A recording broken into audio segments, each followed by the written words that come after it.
ಕಾರ್ಯಕ್ರಮ ಹೆಚ್ಚು ಇದಕ್ಕೆ ಪ್ರಚಾರ ಕೊಡುವಂಥ ಕೆಲಸವನ್ನ ಮತ್ತು ಮಾಹಿತಿಯನ್ನು ಕೊಟ್ಟಿರತಕ್ಕಂಥ ಕಾರ್ಯಕ್ರಮ. ಮುಖ್ಯವಾಗಿ ಈಗಾಗಲೇ ಅವರೆಲ್ಲ ಹೇಳಿದಾಗೆ ಒಂದು ಈ ಆಸ್ಪತ್ರೆಯನ್ನ ಮೇಲ್ದರ್ಜೆಗೆ ಏರಿಸಬೇಕು ಅಂತಕ್ಕಂಥ ವಿಚಾರ ಕೋವಿಡ್ ಸಂದರ್ಭದಲ್ಲಿ ಆ ಒಂದು ಕಷ್ಟದ ಪರಿಸ್ಥಿತಿಗಳನ್ನು ನೋಡಿದಾಗ ನನಗೆ ಅವತ್ತು ಮನಸ್ಸಿಗೆ ಬಂತು, ಇದಕ್ಕೆ ದೇವರು ನನಗೆ ಅವಕಾಶ ಕೊಟ್ಟರೆ ಇದರ ರೂಪ ಬದಲಾಯಿಸಬೇಕು ಅಂತಕ್ಕಂಥ ತೀರ್ಮಾನ ಅವತ್ತು ನಾವು ಆಕ್ಸಿಜನ್ ಪ್ಲಾಂಟ್ ಹಸ್ತಾಂತರ ಮಾಡುವಂಥ ಸಂದರ್ಭದಲ್ಲಿ ಅವತ್ತು ನನ್ನ ಮನಸ್ಸಿಗೆ ಬಂತು. ಯಾಕಂದರೆ ಈ ಆಸ್ಪತ್ರೆ ಚರಿತ್ರೆ ಭಾಳಷ್ಟು ಜನಕ್ಕೆ ಗೊತ್ತಿಲ್ಲ.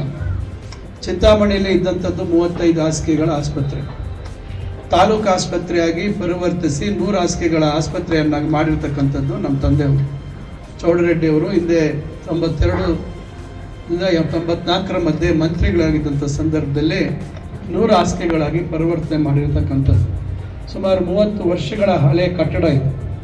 ಇದರ ಕೊಡುಗೆ ಬೇರೆ ಯಾರಿಗೂ ಇಲ್ಲ. ಯಾಕಂದರೆ ಭಾಳಷ್ಟು ಜನ ಭಾಳಷ್ಟು ಬಾಯಿ ಬಡ್ಕೊಳ್ತಾ ಇರ್ತಾರೆ ಅಭಿವೃದ್ಧಿ ಮತ್ತೊಂದ್ರ ಬಗ್ಗೆ, ಅವರಿಗೆ ಅದರ ಅರ್ಥನೇ ಗೊತ್ತಿಲ್ಲದೆ ಇರ್ತಕ್ಕಂಥವ್ರ ಬಗ್ಗೆ ನಾವು ಹೆಚ್ಚು ಸಮಯ ವ್ಯರ್ಥ ಮಾಡುವಂಥದ್ದು ಬಹುಶಃ ಅದು ನಮಗೂ ಒಳ್ಳೆಯದಾಗಲ್ಲ ಅಂತಕ್ಕಂಥದ್ದು ನನ್ನ ಭಾವನೆ.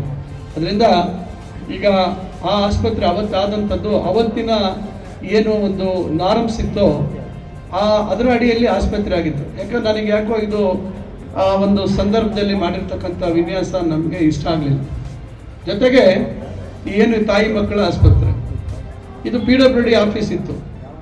ನಾನು ಹೆಚ್ಚು ಇಲ್ಲಿ ಮಕ್ಕಳ ಜನನ ಆಗ್ತಾ ಇದೆ, ಹೆಚ್ಚು ಇಲ್ಲಿ ನಮ್ಮ ಒಂದು ಡೆಲಿವರಿ ಆಗ್ತಾ ಇದ್ದಾವೆ ಅಂತಕ್ಕಂಥದ್ದನ್ನ ಮಾಹಿತಿ ತಗೊಂಡು ಅಂದು UPA ಸರ್ಕಾರ ಇದ್ದಂಥ ಸಂದರ್ಭದಲ್ಲಿ RMNCH ಅಂತಕ್ಕಂಥ ಕಾರ್ಯಕ್ರಮ ಹೊಸದಾಗಿ ಬಂತು. Reproductive maternity neonatal child health ಅಂತ RMNCH ಅಂತಕ್ಕಂಥದ್ದು ಅವತ್ತು ಕಾರ್ಯಕ್ರಮ ಬಂದಾಗ ನಮ್ಮ ಸ್ನೇಹಿತರು, ನಮ್ಮ ಪಕ್ಕದ ತಾಲೂಕಿನವರು ಚೀಫ್ ಇಂಜಿನಿಯರ್ ಗಣೇಶ್ ಅಂತಿದ್ರು, ಅವರು ನನಗೆ ಸರಿ ಥರ ಸ್ಕೀಮ್ ಬಂದಿದೆ ನೋಡಿ ಅಂದಾಗ ನಾನು ತಕ್ಷಣ ನಮ್ಮ ಆರೋಗ್ಯಾಧಿಕಾರಿಗಳ ಹತ್ರ ಇಲ್ಲಿ ಎಷ್ಟು ಡೆಲಿವರಿ ಆಗುತ್ತೆ ಏನಾಗುತ್ತೆ ಅಂತಕ್ಕಂಥ, ಯಾಕಂದರೆ ಮಾನದಂಡ ಇತ್ತು ಹೆಚ್ಚು ಡೆಲಿವರಿ ಆಗ್ತಕ್ಕಂಥ ಆಸ್ಪತ್ರೆಗೆ ಆ ಸ್ಕೀಮ್ ಕೊಡೋದೊಂದು ಇತ್ತು ನಮ್ಮ ಅವತ್ತು ಡೆಲಿವರಿ ಸಂಖ್ಯೆ. ಆ ಮಾಹಿತಿಗಳು ಕಲೆ ಹಾಕಿ ಅರವಿಂದ್ ಲಿಂಬಾವಳಿ ಅವತ್ತು ರಾಜ್ಯದಲ್ಲಿ ಆರೋಗ್ಯ ಸಚಿವರಾಗಿದ್ದರು.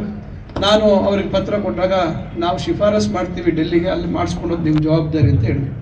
ಅದಕ್ಕೆ ಜಾಗ ಕೂಡ ನಾನು ಬಹಳ ಮುಂಚಿತವಾಗಿ ನಾನು RMNCH ಆಸ್ಪತ್ರೆ ಅಂತಲ್ಲ, ಇದು ನಮ್ಮ ತಂದೆಯವರ ದೂರದೃಷ್ಟಿ. 100 ಹಾಸಿಗೆಗಳ ಆಸ್ಪತ್ರೆ ಮಾಡಿದಂಥ ಸಂದರ್ಭದಲ್ಲಿ ನಮ್ಮ ಅಣ್ಣ ಅವರು ಮತ್ತು ನಮ್ಮ ತಂದೆಯವರು ಚರ್ಚೆ ಮಾಡಿ ಇದು ಭವಿಷ್ಯತ್ತಿನ ದೃಷ್ಟಿಯಲ್ಲಿ ಇಲ್ಲೇ ಆಸ್ಪತ್ರೆ ನಿರ್ಮಾಣ ಆಗಬೇಕಾ ಇಲ್ಲ ಹೊರಗಡೆ ಎಲ್ಲಾದರೂ ಮಾಡಬೇಕಾ ಅಂತಕ್ಕಂಥ ಚರ್ಚೆ ಮಾಡಿದಾಗ, ಇಲ್ಲ ಒಂದು ಕೆಲಸ ಮಾಡೋಣ, ಈಗ ಇಲ್ಲಿ ಪ್ರಾರಂಭ ಮಾಡೋಣ, ಮುಂದಿನ ದಿನಗಳಲ್ಲಿ ಪಕ್ಕದಲ್ಲಿ ಇರ್ತಕ್ಕಂಥ PWD ಆಫೀಸ್ ಇದಕ್ಕೆ ಸೇರಿಸೋಣ, ಅದಾದಮೇಲೆ ತಾಲೂಕು ಆಫೀಸ್ ಏನು ನಾವು ಅಲ್ಲಿಗೆ ಆ ಕಾಲದಲ್ಲಿ ಅದನ್ನು ಅಲ್ಲಿಗೆ ಶಿಫ್ಟ್ ಮಾಡಿದ್ರು, ಅಲ್ಲಿಗೆ ಇಲ್ಲಿ ನಮ್ಮ ಈಗಿರ್ತಕ್ಕಂಥ ತಾಲೂಕು ಆಫೀಸ್ ಜಾಗಕ್ಕೆ ಅದು ಹೋದಾಗ ಆ ಜಾಗನೂ ಇದಕ್ಕೆ ಸೇರಿಸಿದಾಗ ಆಸ್ಪತ್ರೆ ಇಲ್ಲೇ ಹೃದಯ ಭಾಗದಲ್ಲಿ ಜನಕ್ಕೆ ಹತ್ತಿರವಾಗಿರ್ತಕ್ಕಂಥದ್ರಲ್ಲಿ ಆಗುವಂಥದ್ದು ಉತ್ತಮ ಅಂತಕ್ಕಂಥ ಆಲೋಚನೆ ಮಾಡಿರ್ತಕ್ಕಂಥ ಒಂದು ಸಂಭಾಷಣೆ.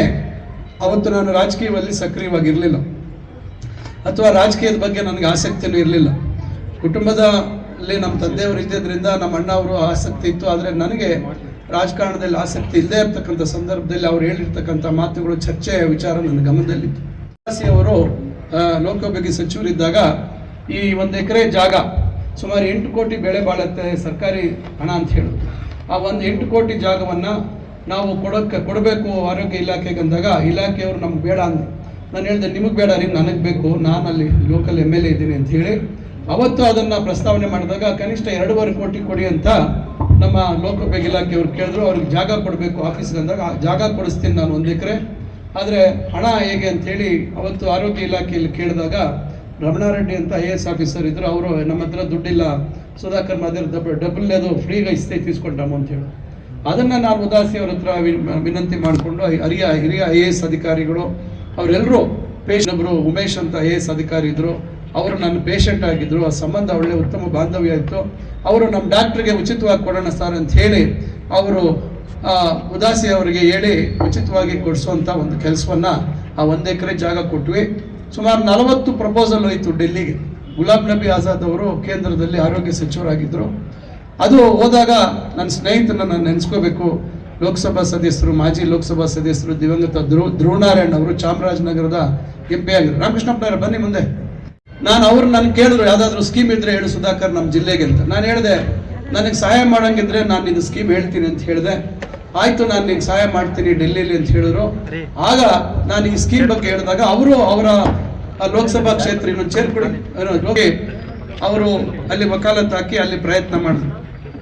ವಿಪರ್ಯಾಸ ಏನಂದ್ರೆ ಚುನಾವಣೆ ಬಂತು 2013 ಮೇ ತಾರೀಕಿನ ಮೇ ತಿಂಗಳಲ್ಲಿ ಚುನಾವಣೆ ಆಯ್ತು. 4ನೇ ತಾರೀಕು ಅಂತ ಕಾಣುತ್ತೆ, ಬಹುಶಃ 4 ಅಥವಾ 5ನೇ ತಾರೀಕು, ಮೇ 5ನೇ ತಾರೀಕು. 6ನೇ ತಾರೀಕು ದೆಹಲಿಯಲ್ಲಿ ಅಲ್ಲಿ ಒಂದು ಸಮಿತಿಯಲ್ಲಿ ಅದು ಅನುಮೋದನೆ ಆಯಿತು. 40 ಪ್ರಪೋಸಲ್ಸ್ ಅಲ್ಲಿ 11 ಮಾತ್ರ ಆಯ್ಕೆ ಆಯಿತು. ದೊಡ್ಡ ದೊಡ್ಡ ಆಸ್ಪತ್ರೆಗಳು ರಾಜ್ಯದಲ್ಲಿರುವಂಥದ್ದು. ಅದರಲ್ಲಿ ನಮ್ಮ ಧ್ರುವನಾರಾಯಣ್ ಅವರ ಪ್ರಯತ್ನದಿಂದ ಚಿಂತಾಮಣಿ, ನಂಜನಗೂಡು ಮತ್ತು ಸಂತೆಮಾರ್ಲಹಳ್ಳಿ ಅಂತಕ್ಕಂಥದ್ದು ಚಾಮರಾಜನಗರ ಜಿಲ್ಲೆಯಲ್ಲಿ ಇಷ್ಟು ಆಯಿತು. ಜೊತೆಗೆ ವೆನ್ಲಾಕ್ ಆಸ್ಪತ್ರೆ, ಚಿಕ್ಕಟೇರಿ ಆಸ್ಪತ್ರೆ ಅಂತ ದೊಡ್ಡ ದೊಡ್ಡ ಮೆಗ್ಗಾನ್ ಆಸ್ಪತ್ರೆ, ಶಿವಮೊಗ್ಗ, ದೊಡ್ಡ ದೊಡ್ಡ ಸಾರ್ವಜನಿಕ ಆಸ್ಪತ್ರೆ. ವಸ್ತುಸ್ಥಿತಿ ಇದು ನನ್ನ ಹತ್ರ ಮೇಲಲ್ಲಿ ಯಾವ್ಯಾವ್ದು ಆಗಿದೆ ಅನ್ನೋದು ನನ್ನ ಹತ್ರ ಇವತ್ತು ದಾಖಲೆ ಇದೆ. ಯಾಕಂದ್ರೆ ಪಾಪ ಕೆಲವರಿಗೆ ಅದು ಗೊತ್ತಾಗೋದಿಲ್ಲ, ಅದ್ರ ವಿಷಯ ಅವ್ರಿಗೆ ಹೇಳಿದ್ರೆ ಅರ್ಥನೂ ಆಗೋದಿಲ್ಲ. ಯಾಕಂದ್ರೆ ಅವ್ರಿಗೆ ಇದ್ರ ಬಗ್ಗೆ ಅರಿವಿಲ್ಲದೆ ಇರುವಂತವ್ರಿಗೆ ನಾವು ಹೇಳಿ ಪ್ರಯೋಜನ ಇಲ್ಲ. ಸೊ ಇದು ಅವತ್ತು ಮಂಜೂರಾಯಿತು. 6ನೇ ತಾರೀಕು ಮಂಜೂರಾಯಿತು. 8ನೇ ತಾರೀಕು ನಾನು ಚುನಾವಣೆಯಲ್ಲಿ ಸೋತದ್ದು. ಚುನಾವಣೆ ಫಲಿತಾಂಶ ಬಂತು, ಸೋತೋದ್ವಿ. ಈ ಜಾಗ ನಾನೇ ಕೊಡಿಸಿದ್ದು. ಆಯ್ತು, ವ್ಯವಸ್ಥೆಯಲ್ಲಿ ಯಾರು ಅಧಿಕಾರದಲ್ಲಿ ಇರ್ತಾರೆ ಅವ್ರು ಶಂಕುಸ್ಥಾಪನೆ ಮಾಡ್ತಾರೆ. ಬಹಳ ವರ್ಷಗಳು ಇದನ್ನ ಉಪಯೋಗಕ್ಕೆ ಬರದೆ ಅದೇ ಉಳಿದಿತ್ತು. ತಾಯಿ ಮತ್ತು ಮಕ್ಕಳ ಆಸ್ಪತ್ರೆ RMNCH ಅಂತ ಇದ್ದಂಥದ್ದು, ನಂತರ ಅದನ್ನ MCH ಅಂತ ಮಾಡ್ಬಿಟ್ರು, ಮೆಟರ್ನಿಟಿ ಅಂಡ್ ಚೈಲ್ಡ್ ಹಾಸ್ಪಿಟಲ್ ಅಂತ ಚಿಕ್ಕದಾಗೆ ಮಾಡ್ಬಿಟ್ರು. ಯಾಕಂದ್ರೆ RMNCH ಅಂತ ಉದ್ದ ಇದೆ ಅಂತ ಹೇಳಿ ಇದು ನಡೆದಂಥದ್ದು. ಈಗ ತಮಗೆ ಗೊತ್ತಿದೆ, ಈಗ 60 ಬೆಡ್ ಇದ್ದಿದ್ದು ಈಗ 100 ಬೆಡ್ ಆಗಿದೆ. ನಾಡಿದ್ದು ಮಾನ್ಯ ಮುಖ್ಯಮಂತ್ರಿಗಳ ಮುಖಾಂತರ ಶಿಡ್ಲಘಟ್ಟದಲ್ಲಿ ಇದನ್ನ ಅಧಿಕೃತವಾಗಿ ಉದ್ಘಾಟನೆ ಮಾಡುವಂಥದ್ದು ಮಾಡ್ತೀವಿ. ಸಲಕರಣೆಗಳು ಬೇಕು, ಏನೇನು ಇವತ್ತು ನಿಯೋನೇಟಲ್ ICUಗೆ ಬೇಕಾಗಿರ್ತಕ್ಕಂಥ ವ್ಯವಸ್ಥೆ ಅವೆಲ್ಲವನ್ನ ಮುಂದಿನ ದಿನಗಳಲ್ಲಿ ಸರ್ಕಾರದಿಂದ ಅಥವಾ ಬೇರೆ ದಾನಿಗಳ ರೂಪದಲ್ಲಿ ಕೊಡುವಂತ ಒಂದು ಪ್ರಯತ್ನವನ್ನು ನಾವು ಮಾಡ್ತೇವೆ. ಕೋವಿಡ್ ಸಂದರ್ಭದಲ್ಲಿ ಏನೇನು ಸಂತೋಷ್ ಹೇಳಿದ್ರು, 50 ಬೆಡ್ ಮಾತ್ರ ಇತ್ತು ಉಪಯೋಗಿಸ್ತಾ ಇದ್ರು. ಬಹಳ ಒತ್ತಡ ಇತ್ತು. ಬಹಳಷ್ಟು ಜನ ನಮ್ಗೆ ಬೇಕಾದಂಥವ್ರು ಎಲ್ಲರೂ ಇವಾಗ ಒಂದು ಬಹಳ ಕಷ್ಟದ ಪರಿಸ್ಥಿತಿ ಇತ್ತು. ನಾವು ತಕ್ಷಣ ನಮ್ಮ ತಂದೆಯವ್ರ ಹತ್ರ ಮಾತಾಡಿ ಏನಾದರೂ ನಾವು ಮಾಡಬೇಕು ಅಂತ ಹೇಳಿ 50 ಮಂಚಗಳು ಕೊಡಿಸಿ, 50 ಹಾಸಿಗೆ ಕೊಡಿಸಿ, ಅದ್ರ ಪಕ್ಕದಲ್ಲಿರುವಂಥ ಟೇಬಲ್ ಕೊಡಿಸುವಂಥದ್ದು, ನಾವು IV ಲೈನ್ ಹಾಕುವಂಥದ್ದಕ್ಕೆ ಸ್ಟ್ಯಾಂಡ್ ಇರ್ಬೋದು, ನಂತರ ಏನು ಮಾಸ್ಕ್ ಇರ್ಬೋದು, ಆಕ್ಸಿಮೀಟರ್ಸ್ ಇರ್ಬೋದು, ಏನೋ ಕಾನ್ಸಂಟ್ರೇಟರ್ಸ್ ಇರ್ಬೋದು, ಈ ರೀತಿ ಎಲ್ಲವನ್ನ ಸುಮಾರು 80 ಲಕ್ಷ ರೂಪಾಯಿಗೆ ಕೊಡಿಸುವಂಥದ್ದು ಮತ್ತು ಆಕ್ಸಿಜನ್ ಸಿಲಿಂಡರ್ಸ್ ಕೊಡಿಸುವಂಥದ್ದು, ಮ್ಯಾನಿಫೋಲ್ಡ್ ರೂಮ್ ಮಾಡುವಂಥದ್ದು, ಇವೆಲ್ಲವನ್ನ ನಾವು ಅವತ್ತು ಮಾಡುವಂಥ ಕೆಲಸವನ್ನ ಮಾಡಿದ್ವಿ. ಆದರೆ ರಾತ್ರಿ ಹೊತ್ತು 1ನೇ ಅಂತಸ್ತಿಗೆ ದೊಡ್ಡ ದೊಡ್ಡ ಸಿಲಿಂಡರ್ ಎತ್ಕೊಂಡೋಗಿ ಪೇಷಂಟ್ ಪಕ್ಕದಲ್ಲಿ ಇಡುವಂಥದ್ದು, ಇವೆಲ್ಲವನ್ನ ಮಾಡುವಂಥದ್ದು ಕಷ್ಟ ಆಗುತ್ತೆ ಅಂತ ಹೇಳಿ ಯಾಕೆ ಆಕ್ಸಿಜನ್ ಪೈಪಿಂಗ್ ಮಾಡಬಾರ್ದು ಅಂತ ಯೋಚನೆ ಮಾಡಿ ಅದಕ್ಕೂ ನಾವು ಮಾಡಿಸುವಂಥ ಪ್ರಯತ್ನ ಮಾಡಿ ಏನು ಮೇಲ್ಗಡೆ 50 ಬೆಡ್ಗೂ ಆಕ್ಸಿಜನ್ ಪೈಪಿಂಗ್ ಮಾಡಿಸಿದ್ವಿ, ಇಲ್ಲಿ 60 ಬೆಡ್ಗೂ ಮಾಡಿಸಿದ್ವಿ. ಸುಮಾರು 120-125 ಬೆಡ್ಗೆ ಆಕ್ಸಿಜನ್ ಪೈಪಿಂಗ್ ಮಾಡಿಸಿ 3ನೇ ಒಂದು ಏನು ಗಾಳಿ ಬರ್ಬೋದು, 3ನೇ ಥರ್ಡ್ ವೇವ್ ಬರ್ಬೋದು ಅಂತ ಹೇಳಿ ಆ ಒಂದು ಮುಂದಾಲೋಚನೆ ಇಟ್ಕೊಂಡು ಮಾಡಿದ್ವಿ. ಜೊತೆಗೆ ನಮ್ಮ ಮುಂಗಾನಹಳ್ಳಿ ಡಾಕ್ಟರ್ ಅಶೋಕ್ ಅವರ ಸಹಕಾರದಿಂದ ನಾವು L&T ಅವರಿಗೆ ಪ್ರಸ್ತಾವನೆ ಕೊಟ್ವಿ, ನಮಗೆ ಆಕ್ಸಿಜನ್ ಪ್ಲಾಂಟ್ ಕೊಡಿ ನಮಗೆ ಇದಂತ ಹೇಳಿ. ಆದರೆ ಅವರು ಬೆಂಗಳೂರಿನಲ್ಲಿ ಕೊಡ್ತಾ ಇದೀವಿ, ನಂತರ ನೋಡೋಣ ಅಂತ. ನನಗೆ ಮನಸ್ಸು ತಡೆಯೋಕ್ಕಾಗಲಿಲ್ಲ. ಬೇರೆ ಯಾರು ನಮ್ಮ ಸ್ನೇಹಿತರು ಕೇಳಿದಾಗ ಆಶ್ರಯ ಆಸ್ಥಾ ಫೌಂಡೇಶನ್ ಅನ್ನೋರು ಬಹಳಷ್ಟು ಈ ಥರ ಸಹಾಯ ಮಾಡ್ತಾರೆ ಅಂತ ಹೇಳಿದಾಗ ಅವ್ರಿಗೆ ನಾವು ಈ ಮಾಡಿರುವಂಥದ್ದು ಎಲ್ಲವನ್ನ ಭಾವಚಿತ್ರಗಳನ್ನೆಲ್ಲ ಅವ್ರಿಗೆ ನಾನು ನಾನು ಇಮೇಲ್ ಮುಖಾಂತರ ಮತ್ತು ಅವ್ರಿಗೆ ಕಳಿಸಿ ನಾನು ಒಂದು ದೊಡ್ಡ ಪತ್ರ ಬರೆದು ಈ ಥರ ಇಷ್ಟು ಖರ್ಚು ಮಾಡಿದ್ದೀವಿ, ನಾವು ನಿಮ್ಮ ಸಹಕಾರ ಇದ್ದರೆ ಆಕ್ಸಿಜನ್ ಪ್ಲಾಂಟ್ ಕೊಡಬೇಕು ಅಂತ ಹೇಳಿದಾಗ ಅವತ್ತು 45-50 ಲಕ್ಷ ಬೆಲೆ ಬಾಳ್ತಕ್ಕಂಥ ಆಕ್ಸಿಜನ್ ಪ್ಲಾಂಟ್ ಕೊಟ್ಟರು. ಆಮೇಲೆ ಒಂದು ಜನರೇಟರ್ ಬೇಕು ಅಂದಾಗ ನಾವು ಕೋಮಲ್ ನಮ್ಮ ಮಿಲ್ಕ್ ಯೂನಿಯನಿಂದ ನಮ್ಮ ಅಶ್ವತ್ಥನಾರಾಯಣ ಬಾಬು ಅವರು ನಮ್ಮ ಡೈರೆಕ್ಟರ್ ಯಾರಿದ್ರು ಅವಾಗ ಅವರೊಂದು ಜನರೇಟರ್ ಹೊಸದು ಕೊಡಿಸಿದ್ರು. ಅದರ ಉದ್ಘಾಟನೆ ಮಾಡೋಕ್ಕೆ ಹೋದ್ರೆ ಅದನ್ನ ಉದ್ಘಾಟನೆ ಎಲ್ಲ ಹಸ್ತಾಂತರ ಮಾಡೋಕ್ಕೆ ಹೋದ್ರೆ ಅದಕ್ಕೆ ಅಡ್ಡಿಪಡಿಸ್ತಾರೆ. DHO ಅವ್ರನ್ನ ಬರ್ದಿರ ಮಾಡ್ತಾರೆ. ಅದಾರೋ ಕಬಡ್ಡಿ ಅಂತಿದ್ರು, ಏನ್ ಕಬಡ್ಡಿ ಅವರು ಇಂದಿರಾ ಕಬಡ್ಡಿ ಅಂತ ಶಿಡ್ಲಘಟ್ಟಕ್ಕೆ ಬಂದವ್ರನ್ನ ಎದುರಿಸ್ಬಿಟ್ಟು ಓಡಿಸ್ಬಿಡ್ತಾರೆ. ಕಡೆಗೆ ನಾವೇ ಅದನ್ನ ಹಸ್ತಾಂತರ ಮಾಡಿದ್ವಿ ಇಲ್ಲಿ ಆಸ್ಪತ್ರೆಗೆ. ಈ ರೀತಿ ರಾಜಕಾರಣ ಮಾಡಿದ್ವಿ. ಅಂದ್ರೆ ಕಾಲ ಯಾವತ್ತೂ ಒಂದೇ ರೀತಿ ಇರೋದಿಲ್ಲ. ಈ ರೀತಿಯಾದಂತ ಒಳ್ಳೆ ಕೆಲಸ ಮಾಡುವಂಥದ್ದು. ನಂತರ L&T ಅವ್ರದ್ದು ಕೊಟ್ಟರು. ಅವತ್ತು 300 LPM ಕೊಟ್ಟರು. ಈಗ ನಂತರ ಇನ್ನೊಂದು 500 LPM. ಇಷ್ಟು ಜಿಲ್ಲಾ ಆಸ್ಪತ್ರೆಯಲ್ಲೇ ಇರಲಿಲ್ಲ. ಯಾರು ರಾಜ್ಯದ ಆರೋಗ್ಯ ಮತ್ತು ವೈದ್ಯಕೀಯ ಶಿಕ್ಷಣ ಸಚಿವರು 2 ಇಲಾಖೆ ಇಟ್ಕೊಂಡಂತ ಅವ್ರ ಕ್ಷೇತ್ರದಲ್ಲೇ ಇಷ್ಟು ಆಕ್ಸಿಜನ್ ಜನರೇಷನ್ಗೆ ಅವಕಾಶ ಇರಲಿಲ್ಲ. ಇಷ್ಟೆಲ್ಲ ನಾವು ಇಲ್ಲಿ ಮಾಡಿದ್ವಿ.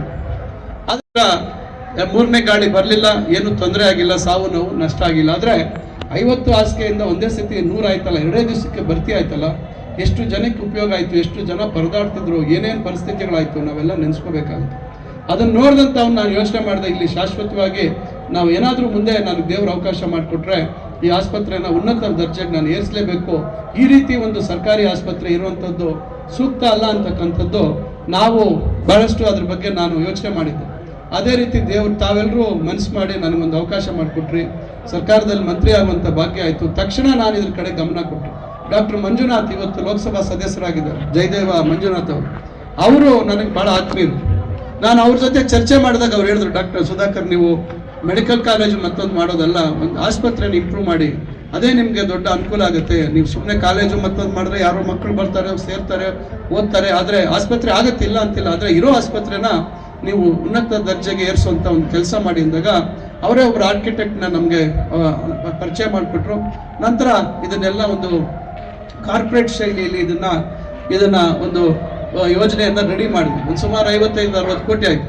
ಎಲ್ಲಿ ತಡೋದು ದುಡ್ಡು ಇವೆಲ್ಲ ಯೋಚನೆ ಮಾಡಿ, ಆದರೂ ಕೂಡ ಮನಸ್ಸಿದ್ರೆ ಖಂಡಿತ ಒಂದು ಅವಕಾಶ ಬರುತ್ತೆ ಅಂತ ಹೇಳಿ ಏನೋ ಕ್ರಿಟಿಕಲ್ ಕೇರ್ ಬ್ಲಾಕ್ ಜಿಲ್ಲಾ ಕೇಂದ್ರದಲ್ಲಿ ಆಗಬೇಕು ಅಂತ ಇತ್ತು, ಜಿಲ್ಲಾ ಹಾಸ್ಪಿಟಲ್ ಹತ್ರ. ಆದರೆ ಮತ್ತೆ ಈ ವರ್ಷದೊಳಗೆ ಅದನ್ನ ಕಾಮಗಾರಿ ಶುರು ಆಗಬೇಕಿತ್ತು, 26ರೊಳಗೆ ಪೂರ್ಣ ಆಗಬೇಕು.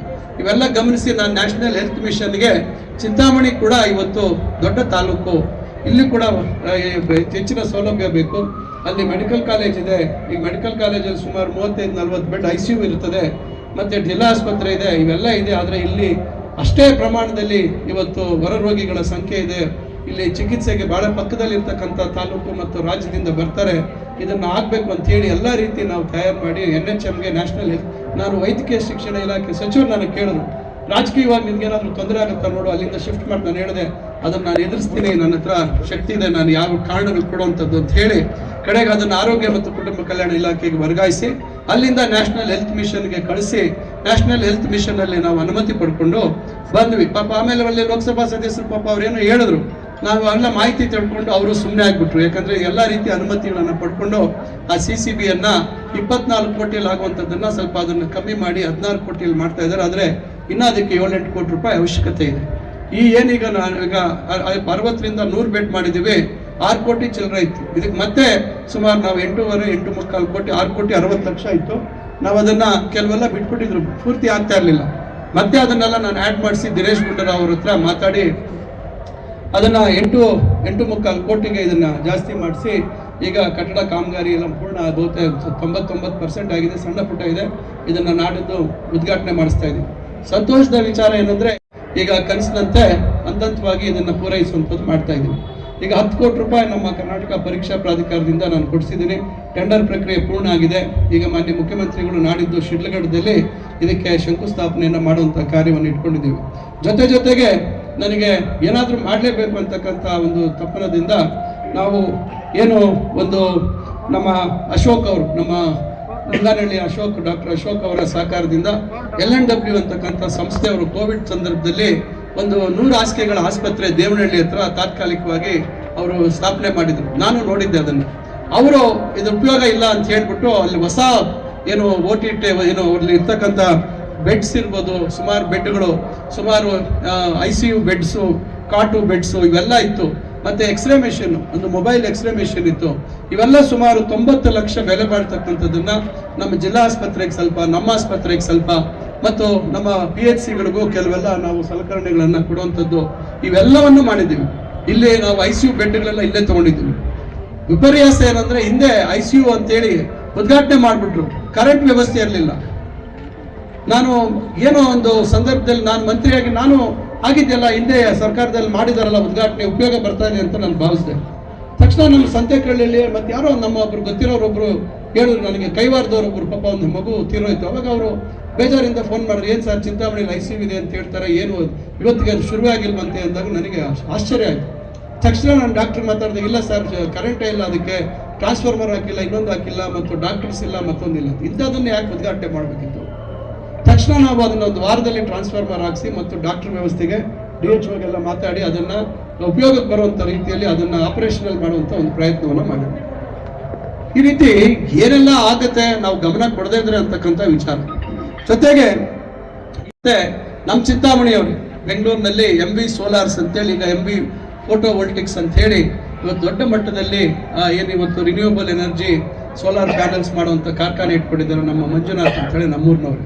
ಭಾಳ ದೇವರವ್ರಿಗೆ ಒಳ್ಳೆ ರೀತಿಯಲ್ಲಿ ಇಟ್ಟಿದ್ದಾರೆ. ಅವ್ರು ಇವತ್ತು ನಮ್ಮ ಚಿಂತಾಮಣಿಗೆ ಸುಮಾರು 15ಕ್ಕಿಂತ ಹೆಚ್ಚು ಇವತ್ತು ಫಿಲ್ಟರ್ಗಳು ಕೊಟ್ಟಿದ್ದಾರೆ, ಕುಡಿಯೋ ನೀರಿನ ಫಿಲ್ಟರ್ಗಳು ನಮ್ಮ ತಾಲೂಕಿನಲ್ಲಿ. ಇನ್ನೂ ಭಾಳ ಸಹಾಯ ಮಾಡ್ತೀವಿ ಅಂದಿದ್ದಾರೆ. ನಾನು ಹಾಸ್ಪಿಟ್ಲಿಗೆ ಏನಾದರೂ ಮಾಡಿ ಅಂತ ಹೇಳಿದೆ. ಅವರು 12 ಲಕ್ಷ ರೂಪಾಯಿಗಿಂತ ಹೆಚ್ಚು ಬೆಲೆ ಬಾಳ್ತಕ್ಕಂಥ ಅನಸ್ತೀಶಿಯಾ ವರ್ಕ್ ಸ್ಟೇಷನ್, ಈಗ ಹೇಳಿದ್ರು ಏನೇನೆಲ್ಲ ಆ ಅನಸ್ತೀಶಿಯಾ ವರ್ಕ್ ಸ್ಟೇಷನ್ ಬಂದ ಮೇಲೆ ಏನೆಲ್ಲ ನಾವು ಚಿಕಿತ್ಸೆಗಳು ಕೊಡ್ತಾ ಇದ್ದೀವಿ, ಯಾವೆಲ್ಲ ರೀತಿಯಲ್ಲಿ ಉಪಯೋಗ ಆಗ್ತಾ ಇದೆ ಅಂತಕ್ಕಂಥದ್ದನ್ನು ಡಾಕ್ಟರ್ ಸಂತೋಷ್ ಅವರು ಹೇಳಿದ್ರು. ಅದ್ರ ಜೊತೆಯಲ್ಲಿ ಅವರು ಮಡಿಲು ಕಿಟ್ ಅಂತ ಏನು ಕೊಡ್ತಾ ಇದ್ರು, ಅದನ್ನೇ ಅದೇ ರೀತಿಯಲ್ಲಿ ಅವ್ರದೇ ಒಂದು ಸಂಸ್ಥೆಯಿಂದ ಒಂದು ಕಿಟ್ ಅನ್ನು ಮಾಡಿ ಸುಮಾರು 800 ಜನಕ್ಕೆ ಅವರ ಹೆಸರಲ್ಲಿ ಅವರೇ ಕೊಟ್ಟರು. ನಾವು ಅದನ್ನ ಹೆಚ್ಚು ಪ್ರಚಾರ ಅವರೇ ಬಂದು ನೀವೇ ಕೊಡಿ ಅಂತೇಳಿ, ಯಾಕಂದ್ರೆ ಪಾಪ ಅವ್ರು ಕೊಡ್ತಾ ಇದ್ರು. ಏನು ಇವತ್ತು ಆ ಕಿಟ್ ಕೊಡುವಂಥದ್ದು ಬಾಣಂತಿಯರಿಗೆ ಕೊಡುವಂಥ ಕಿಟ್ ಏನಿದೆ ಅದನ್ನ ಕೊಡುವಂಥದ್ದು ಕೂಡ ಅವ್ರು ಕೊಟ್ಟರು. ಇನ್ನ ಅವ್ರು ನನಗೆ ಹೇಳಿದ್ರು ಮೊನ್ನೆ, ಇನ್ನ ಏನಾದರೂ ಹೇಳಿ ಸರ್, ನಾನು ಸಹಾಯ ಮಾಡ್ತೀನಿ, ನಮ್ಮೂರಿಗೆ ಏನ್ ಬೇಕಾದ್ರೆ ಹೇಳಿ ಸರ್ ಅಂತ ಹೇಳಿ.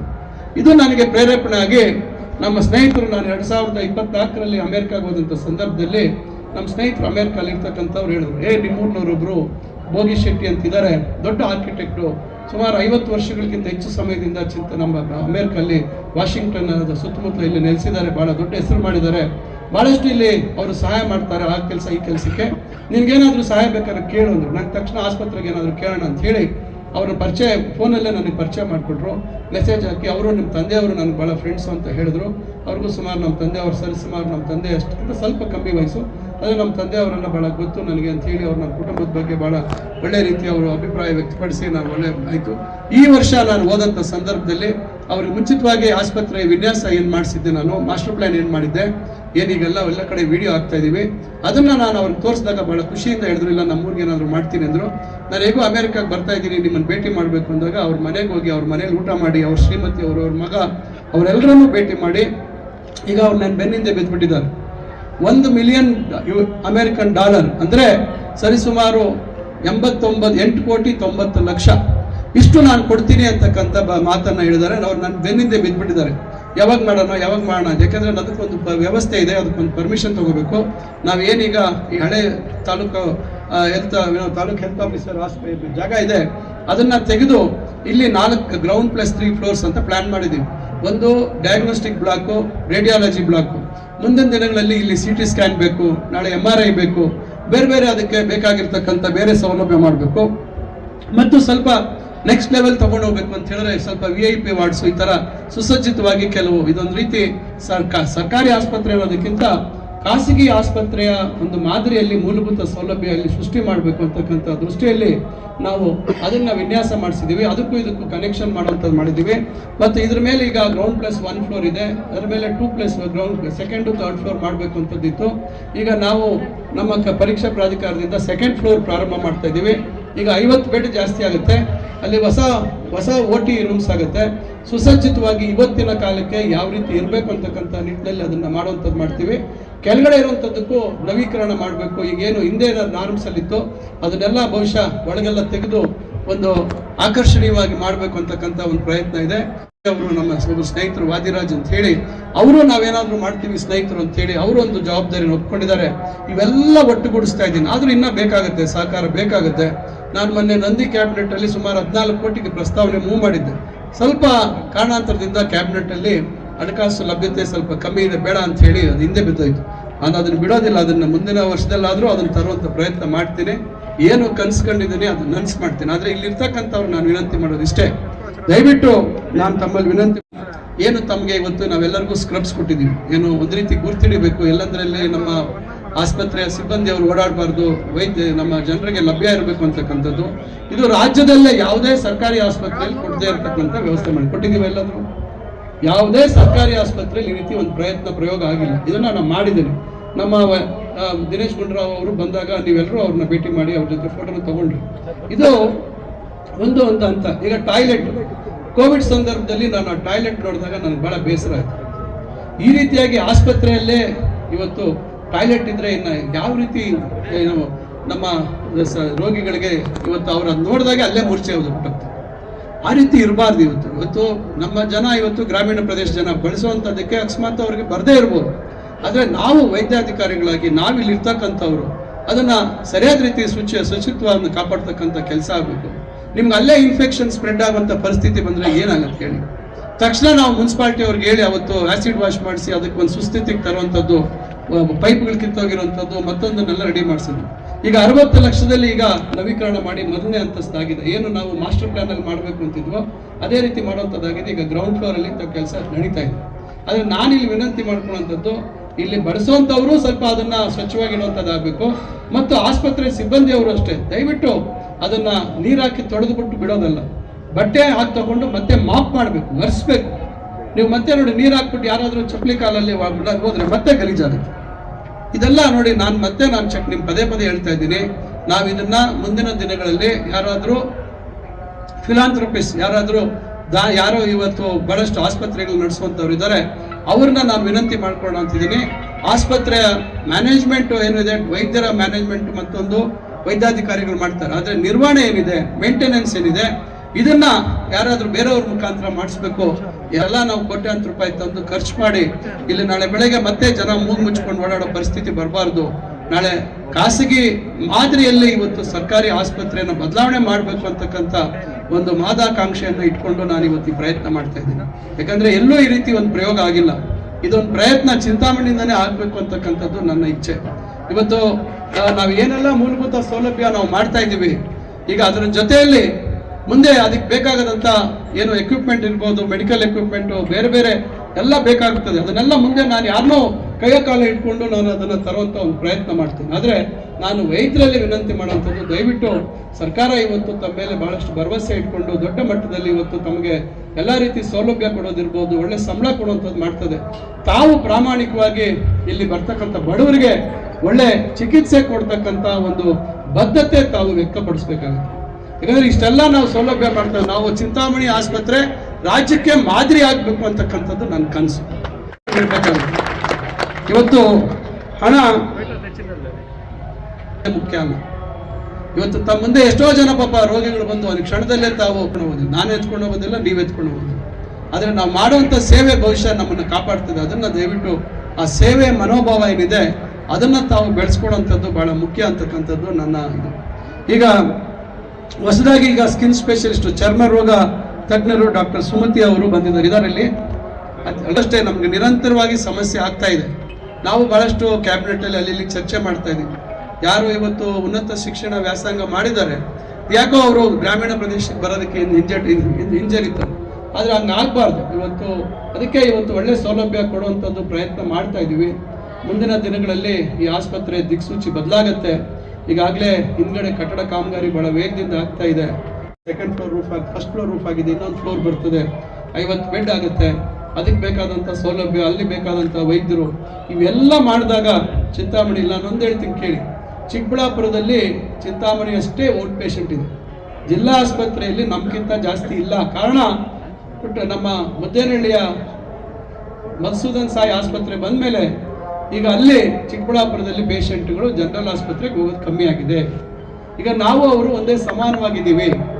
ಆದರೆ ಈಗ ಏನು ಲೇಬರ್ ಇದು ಕಮ್ಮಿ ಆಗಿದೆ, ಅನಸ್ಥೆಟಿಸ್ಟ್ ಇಲ್ಲ ಅಂತೇಳಿ ಅದನ್ನ ಈಗಾಗಲೇ ಕಾಲ್ಫರ್ ಮಾಡಿರ್ಬೇಕು.